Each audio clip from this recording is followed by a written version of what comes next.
Hello mga Mars! Welcome to my vlog. Tara! Gagawa tayo ng ginataang mais. Meron tayo ditong mais na galing siya dito. Hiniwa na kaya siya naging ganito. Tapos meron din tayo ditong mais na dilata. Pwede rin yung dilata na cream corn. At meron tayong ano ba to? Coco Mama Fresh Gata. Panggata, kahit anong klaseng gata. Yung gata na galing sa palengke, pwede rin. At meron tayo ditong asukal. Kahit anong kulay ng asukal, pwede rin. Tapos, a pinch of salt. Mamaya natin siya lalagyan. At, ito na yung ating nilulutong malagkit. Pagka medyo nakulo-kulo na siya, saka natin ilalagay yung mais. At, pag luto-luto na siya, saka natin ilalagay yung malagkit. Balik tayo maya-maya, mga Mars. Kumukulo na ang ating malagkit. Oh, no. So, pwede na rin nating isabay itong ating yung mais na medyo matigas kanina yung galing sa puno ng mais. Basta mais siya, hindi pa siya galing sa lata. Kasi medyo matigas na kaya medyo unahin natin siya. Hahaluin natin. Takpan muna uli natin siya at balikan natin after siguro 15 minutes, pero tingnan-tingnan ko lang din baka kasi masunog. Ito na, Mars, after siguro ng mga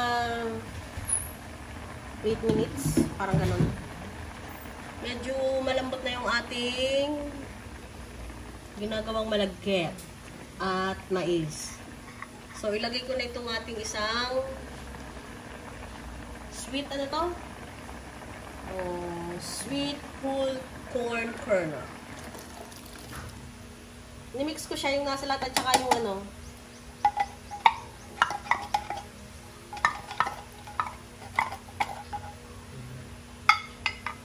Takpan muna uli natin.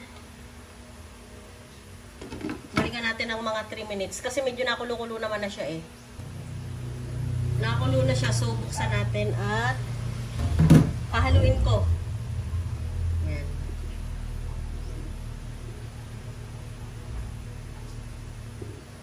Lalagay ko yung ating bata, 200 ml.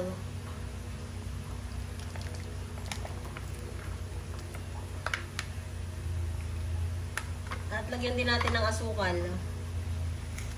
Siguro, baka mga tansyahan lang yung asukal. Kasi depende rin sa dami ng niluluto eh. Kung gusto nyo matamis o hindi matamis, tansyahan lang. Yan na, kulo-kulo na siya. Medyo halu-haluin lang natin para hindi dumikit. Hindi pala ito didikit kasi ano to eh. Non-stick pala yung ating kawali. Tepal pa. Nyek. May pang ganon. Takpan lang natin. Pero hindi na rin, pakuluin na lang natin para hanggang sa siya ay lumapot.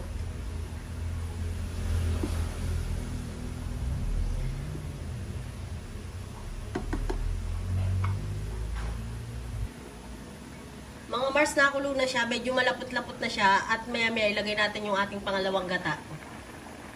Lagyan na natin siya ng pinch of salt.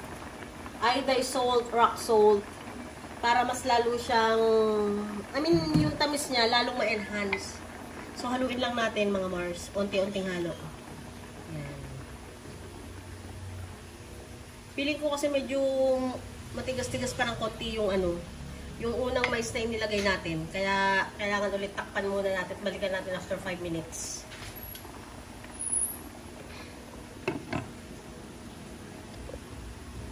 Ito na yung after 3 minutes. Depende, Mars, kung 5 minutes, 3 minutes. Kasi minsan, di ba, kailangan tingnan-tingnan din natin. So, parang, kailangan ulit natin siya haluin. Hanggang sa siya ay maging creamy at malapot na malapot. Creamy na nga, malapot na malapot pa. Hanggang sa siya ay konti pa. Konti pong medyo hilaw-hilaw pa yung unang mais. Creamy na siya. Ito na yung ating pangalawang gata, mga Mars.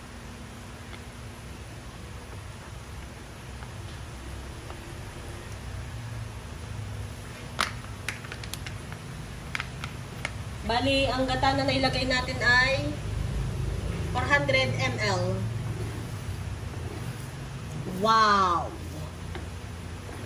Ito ang ating ginataang mais. Mukhang masarap.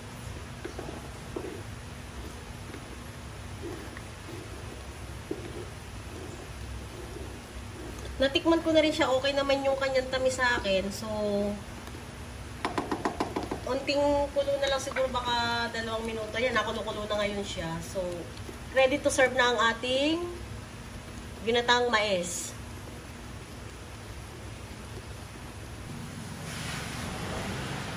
Gagayak na natin ang ating ginataang mais. Ito na agad. Ganito siya. Ayan, medyo creamy. Oo. Hindi. Eh, ganito talaga to. Amoy pa lang.